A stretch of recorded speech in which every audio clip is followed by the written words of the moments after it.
In the earlier video, we were talking about electrochemical cells, and we had seen that there are basically two types of electrochemical cells. One is the voltaic cell or the galvanic cell, which uses chemical energy to generate electrical energy. And the second type is electrolytic cell, which is actually using electrical energy to decompose the chemicals or to generate or to initiate the chemical reactions.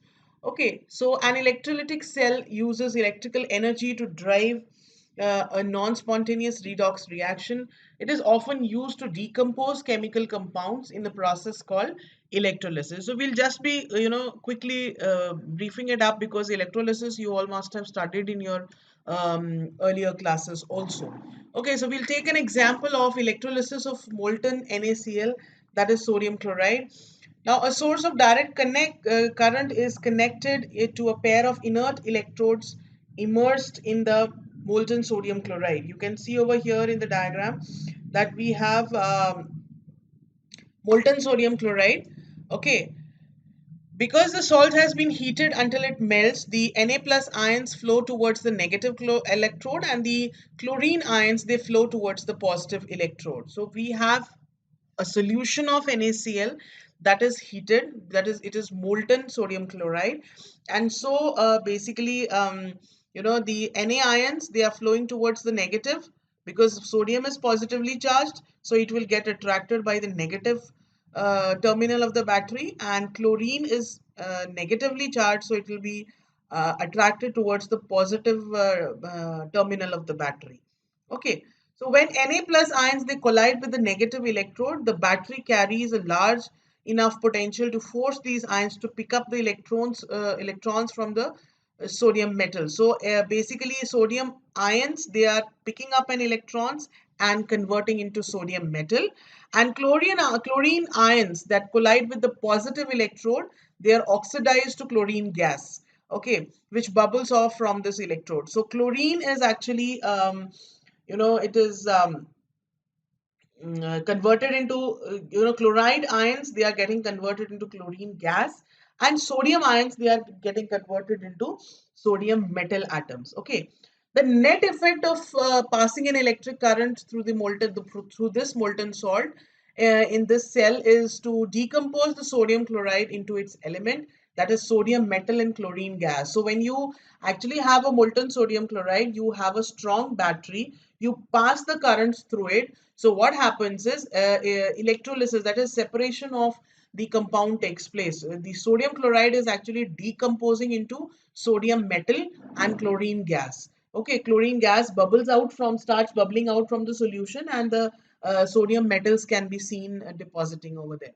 So electrolysis of NaCl, in that the sodium ion is picking up the electron and becoming sodium atom, and the chlorine is actually losing the electrons and becoming chlorine gas. The potential required to oxidize chlorine ions into chlorine gas is minus 1.26 volts, and the potential needed to reduce sodium ions to sodium metal is minus 2.71 volts. Okay, the battery is used to drive this reaction must therefore have a potential of at least 4.07 volts. So this example, it explains why the process is called electrolysis. The suffix lysis actually comes from a Greek stem meaning to loosen or to split up. Lysis means to split up. So electrolysis means using electric current to actually split a particular compound into its composites. That is, electrolysis is literally using electrical current to split the compound into its elements. That is, NaCl is getting converted into sodium and chlorine. So this example, it also illustrates the difference between the voltaic cell and the electrolytic cells. The voltaic cells, they use the energy given off in a spontaneous reaction to do electrical work. Electrolytic cells, they are using the electrical work as source of energy to drive the reaction in the opposite direction. So we have seen that we have two types of electrochemical cells, voltaic cells and electrolytic cells. Voltaic cell is using chemical energy to generate electrical energy, and in electrolysis we are actually using the electrical energy to decompose the elements into various elements. So basically both are useful to us. In one case, what we can do is we can use the chemical reaction taking place into the body fluid and see how much current it is generating. That current will actually be proportional to the concentration of the ions that we are measuring.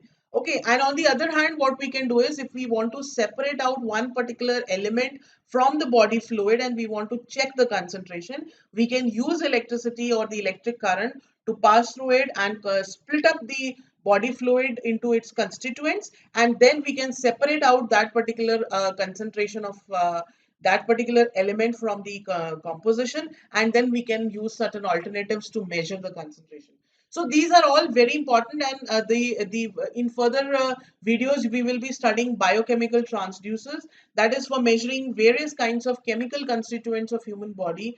Some specific partial pressures may be in blood, like oxygen partial pressure or carbon dioxide partial pressure, or when we are measuring the pH of the any body fluid, so on and so forth. We have so many types of chemical measurements that we need to perform on human blood or maybe human body fluids, which are actually done with the help of any of these two types. Okay, either we use the voltaic cell or we use the electrolytic cell. So over here, these are actually working like a transducer for us. These two basics we are going to use in the further topics that we are going to cover in biochemical transducers.